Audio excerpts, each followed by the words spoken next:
Item 6, set for case management. He is currently unrepresented.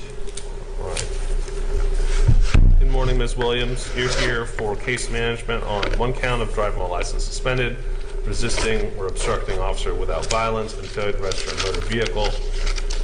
My understanding is that you do not have an attorney presently, and I think I received a number of filings that you filed 4 filings this morning with the clerk of court. I had a chance to briefly review them.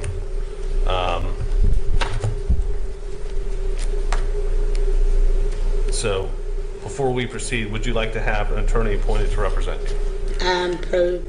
I represent myself. Okay, so we'll... Okay, pause. This is the classic courtroom setup. The judge is laying out the charges, but notice how he immediately mentions she filed 4 documents this morning. When a judge points that out right away, it usually means, oh boy, this one's going to be a handful. And spoiler, he was right. I'm sorry, I'm 75% deaf. I almost didn't hear any of that. Sure, so I'll try to speak a little bit louder. Ms. Williams, my intent today is to set this case for a trial. You're going to address the jurisdiction challenge? Yeah, it's legally insufficient. It's denied. We have personal jurisdiction over you because you live in the state of Florida and you are operating allegedly a motor vehicle on the streets or highways of Union County. So we have... Here's your first major red flag. She invokes her right to remain silent, but then keeps talking nonstop. That's like telling a dietitian you're fasting while holding a Big Mac in your hand. And the judge knows exactly what's coming. The sovereign citizen script. Point on, I'm invoking constitutional law in this courtroom. Okay, I intend to follow the U.S. and Florida Constitution, so we're on good standing. And reserve all of my rights. And at this moment, I'm going to choose to invoke my right to remain silent. And because it's a criminal court, my silence cannot be construed as consent or guilt. Okay, so here's what I'm going to do is I'm going to ask you some questions about whether or not you understand how to represent yourself. If you choose to remain silent, I will appoint an attorney. This is where the legal confusion starts. She tries to force a probable cause hearing in the wrong moment, which is like arguing about dessert while the waiter is still giving you the drinks menu. The judge is trying to determine her competency to self-represent, and she keeps derailing the process. Trouble. So is that no? No, I never, does that matter? It does, because it goes to your knowledge and ability to represent yourself as well as to understand and appreciate. I'm very competent. I'm not to be presumed ignorant. Okay.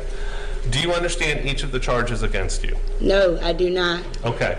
So you are charged with 1 count of driving while license is suspended or revoked, which what means... was the probable cause to pull me over? So that's not what I'm asking you right now. That has to be put on the record before any proceedings. Okay, well, by law. So you were charged with driving while your license was suspended or revoked. I wasn't driving. I was wrongly accused of driving. And exactly what do you mean by that? Pay attention here. This is the judge politely telling her she fundamentally misunderstands the law. Judges rarely say that bluntly unless the defendant is really deep into sovereign citizen bingo. And the Amish comment? That's where the courtroom accidentally turns into an improv comedy club. Well, I will make that decision. So you were charged with 1 count of driving while license suspended, 1 count of resisting an officer without violence, and 1 count of failure to register a motor vehicle. Do you know the maximum penalty for each charge? No, I don't. Are you familiar with the legal elements of each charge? No, I don't recognize policy. I don't recognize That's not my question, which administrative law or statutory law. Well, you may not recognize it, but it will be imposed on you, and if you are found guilty, the judge will impose a sentence whether or not you recognize it or not. Do you understand that? If you force jurisdiction where there is none, you'll be open doors to impeachment and lawsuits. Okay. Well, I probably won't be the judge trying the case, so that's okay with me. Your Honor, if I may, I think that Judge Bishop has gone over these with her already, and she is once again maintain her Sure. proceed pro se. I think though, if I'm setting for trial, I think just to be safe for every stage, I'm just going to go over. Here it comes, the full sovereign citizen monologue. Every courtroom veteran knows the moment someone says, Article 6, Clause 2, the hearing is about to go off the rails. Judges hear this speech weekly, and their patience meter drains instantly. Well, so I guess, Mr. Salter, if I set this for trial, would you be willing to be standby counsel just in case? I think I would need to be, yes, sir. Yes. He's all right. fired. Well, you don't get a fire standby counsel. I do not consent to that. Well, that's the thing about this is that there I have are a right to represent myself. I've done You made do. it clear. You have the right to represent yourself. Yes. But also the other part is that you have to be fully aware of Yes, all the risks that come with it. I am. I'm willing to take any risks. Okay. I'll just put it this way, having read your legal filings, as well as the arrest report, I think you fundamentally misunderstand the laws and Nope, Constitution. I am not. So we'll just put, if you could put this on pre-trial conference for the next month, Yeah. Judge Bishop Well, can- when is our pretrial conference? June 10th. All right. So it's the same day as case management? Yes, Your Honor. We only have one misdemeanor court date. All right. So I'll put your This case. is the turning point. The judge tries to initiate the required FARDA inquiry, which determines if she's mentally and legally capable of representing herself. She refuses, insisting the court has no jurisdiction. Huge mistake, because if she doesn't participate, the judge must appoint counsel. Jail, failure to register a motor vehicle, that's a second-degree misdemeanor, which is punishable up to 60 days in jail. So you could find yourself spending up to 2 years and 60 days in jail on these charges. Do you understand that? No, I don't. But Okay. So here's what happens is if you're found guilty, because what the state's required to prove are the essential elements of each charge. I have all that. The essential elements of driving while license suspended is that you were operating a motor vehicle on the streets or highways of Florida while your license or privilege was revoked or suspended. I still don't Whether or know not the you were probable cause. traveling, flying, or whatever you want to describe it, if you were in a car and that car was moving and you were operating that car and your license was suspended, then the jury would be instructed that all essential elements have been proven and they should find you guilty. Likewise, resisting an officer means that you resisted, obstructed, opposed an officer in the lawful execution of a duty, but you did not offer violence during that.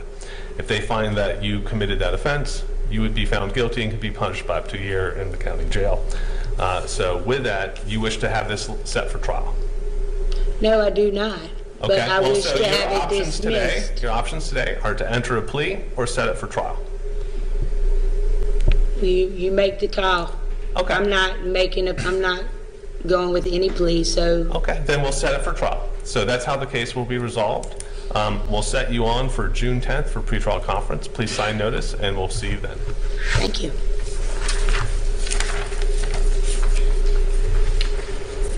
Okay, so that's the end of the first hearing. It was kind of wild, but believe me, it gets much worse with each new hearing. Now let's head to her second appearance, which took place 1 month later. May I address the court, please? That's why your case was called.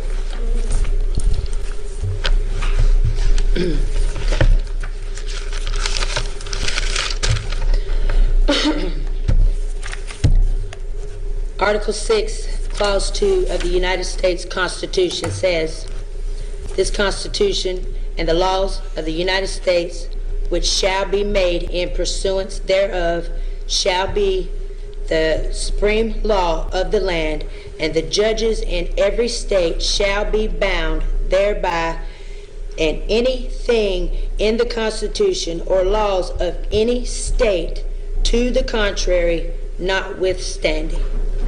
This means no state law, no local ordinance, and no traffic code can override the the supreme authority of the United States Constitution, especially when it comes to the fundamental liberties of the people.